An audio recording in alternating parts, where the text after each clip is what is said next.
दोस्तों, हर राज्य के अंदर एक एसीबी यूनिट होती है, यानी कि एंटी करप्शन ब्यूरो। भ्रष्टाचार को रोकने के लिए एक अलग फोर्स होती है जिसको एसीबी का नाम दिया जाता है। पूरे देश के अंदर, हर राज्य के अंदर ये यूनिट होती है। भ्रष्टाचार तो हमें पता ही है कि कितना रुका हुआ है हमारे देश के अंदर, लेकिन आज राजस्थान की एसीबी की एक बड़ी ही दिलचस्प खबर आपको सुनाने जा रहे हैं इस खास ग्राउंड रिपोर्ट में, एक छोटे से कमर्शियल के बाद। ट्रांसपोर्ट टीवी की नई पेशकश है ट्रांसपोर्ट मॉल, जो कि गाड़ियों का बीमा करवाने के लिए सबसे सही जगह है। तो बीमा के लिए व्हाट्सएप करें गाड़ियों के नंबर 90 831 90 831 पर।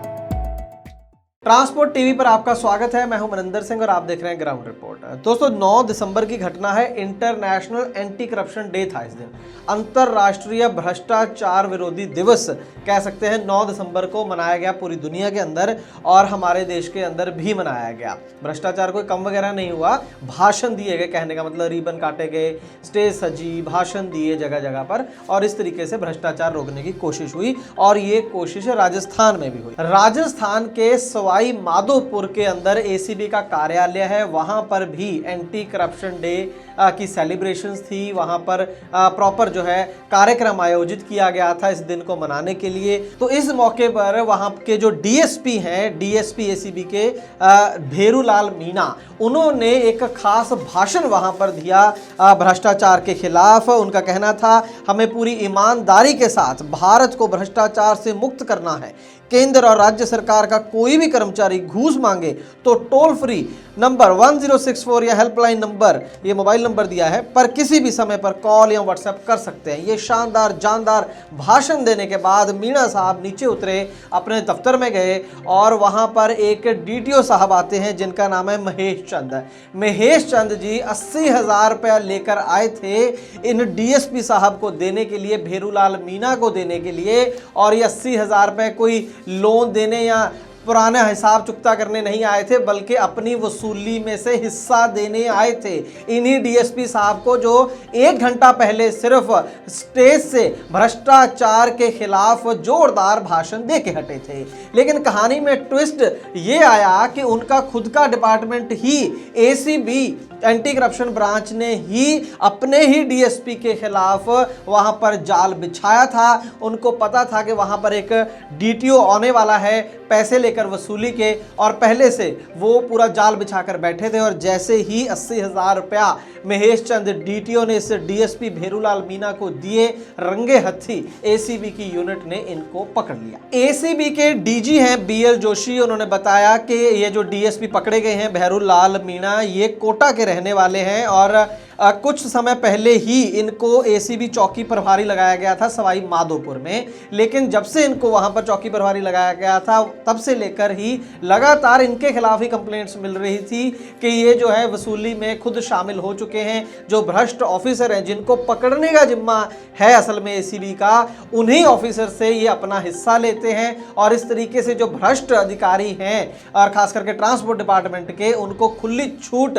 इस डीएसपी ने वहां पर दे रखी है। तो एसीबी के जो सीनियर मोस्ट ऑफिसर्स हैं, उन्होंने अपने ही डीएसपी को जाल में फंसाने का प्लान बना रखा था और उसके अंदर वो कामयाब भी हुए। बताया जा रहा है कि एसीबी ने, राजस्थान एसीबी ने इतने बड़े स्तर का ऑफिसर पहली बार पकड़ा है, और वो भी खुद के ही डिपार्टमेंट का। ये एक आरपीएस ऑफिसर है, राजस्थान पुलिस सर्विसेज के सीनियर अधिकारी हैं डीएसपी मीणा, जो खुद ही पकड़े गए हैं। भ्रष्टाचार रोकते रोकते खुद के भ्रष्टाचार में ही लिप्त होकर खुद के ही डिपार्टमेंट के जाल में फंस गए हैं। डीएसपी मीणा को रंगे हाथों पकड़ने के बाद उनके घर पर छापेमारी हुई, जिसमें 1,61,000 रुपया कैश और कुछ प्रॉपर्टी के कागजात बरामद हुए हैं। अभी भी इन्वेस्टिगेशन जारी है और लगातार उनकी प्रॉपर्टीज वगैरह पर रेड की जा रही है, ताकि और जो है जानकारी जुटाई जा सके और प्रमाण उनके भ्रष्टाचार के जुटाए जा सके। अगर आप लगातार ट्रांसपोर्ट टीवी देखते हैं तो एक चीज आपने नोटिस करी होगी कि कुछ समय से राजस्थान के अंदर जो एसीबी है, एंटी करप्शन ब्यूरो जो है, वो अच्छा काम कर रहा है। देखा जाए ये तीसरा बड़ा मामला है एसीबी का जो उसने एक्शन लिया है, खास करके ट्रांसपोर्ट डिपार्टमेंट में। हो सकता है इसके अलावा भी बाकी विभागों पर भी कार्रवाई हो रही हो, लेकिन ट्रांसपोर्ट सेक्टर में कम से कम ये तीसरी बड़ी कार्रवाई है एसीबी के द्वारा। एक आपको याद होगा, इससे पहले एमवीआई पकड़े थे, जगदीश मीणा था नाम उनका भी, और उनके यहाँ पर रेड हुई थी और 2-3 करोड़ की आय से अधिक संपत्ति का मामला उनके ऊपर बना था और एक डीटीओ साहब भी इसके अलावा एसीबी ने धर दबोचे थे। और उसके बाद अब खुद के ही डीएसपी को पकड़ा है एसीबी के, जो कि डीटीओ जो है उनसे रिश्वत में हिस्सा ले रहे थे, वसूली उनसे करते हुए पकड़े गए हैं। एसीबी को यहाँ पर हम बधाई भी देते हैं कि अपने ही ऑफिसर को पकड़ने की हिम्मत करी है, लेकिन एक चीज और यहाँ पर बोलना चाहेंगे कि पूरा तंत्र ही शायद इतना ज्यादा गल सड़ गया है कि जो मैं आपको बताया कि एमबीए पकड़े गए थे जगदीश मीणा, उसकी हमने खबर भी दी थी ट्रांसपोर्ट टीवी पर कि 2-3 करोड़ की संपत्ति का पता चला है, आय से अधिक उनकी। उन्हीं ऑफिसर को बाद में एक अन्य फंक्शन में ट्रांसपोर्ट मंत्री से अवार्ड लेते हुए भी देखा गया है। तो आप देखिए कि इतना बड़ी कार्रवाई हो जाए, जिसके घर पर रेड हो गई है, अभी भी जांच चल रही हो, उसको वहां के ट्रांसपोर्ट मंत्री अवार्ड दे रहे हैं। इसीलिए मैं कह रहा हूं कि इतना ज्यादा गल सड़ गया है सिस्टम के, कोई अच्छा ऑफिसर आ भी जाए, करने की कोशिश भी करे, लेकिन कुछ होता नहीं है। फिर भी जो डीजी हैं इस समय राजस्थान के एसीबी के डीजी हैं मिस्टर बीएल सोनी, उनको बहुत बहुत बधाई हो सर। हम तो चाहेंगे कि हर दिन हम ऐसी खबरें हमें करने को मिले, हर रोज आप डीटीओ आरटीओ जो भ्रष्ट हैं राजस्थान के अंदर, उनको पकड़ने का काम यूं ही जारी रखें। ट्रांसपोर्ट टीवी का काम अगर आपको अच्छा लगता है तो अपने इस चैनल को अभी यूट्यूब पर जरूर सब्सक्राइब करें, और सब्सक्राइब कर रखा है तो बेल आइकन जरूर दबा दें। ट्रांसपोर्ट टीवी देखने के लिए बहुत बहुत शुक्रिया।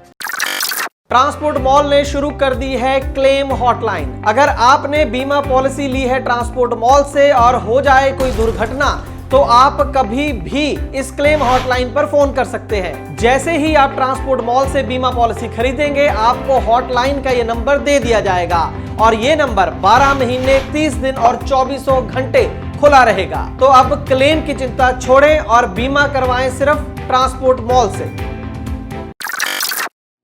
ट्रांसपोर्ट टीवी को यूट्यूब पर अभी करें सब्सक्राइब और दबाएं बेल आइकन। फेसबुक पर लाइक करें हमारा पेज और ट्विटर पर भी करें फॉलो। ट्रांसपोर्ट टीवी, जानकारी लाभकारी।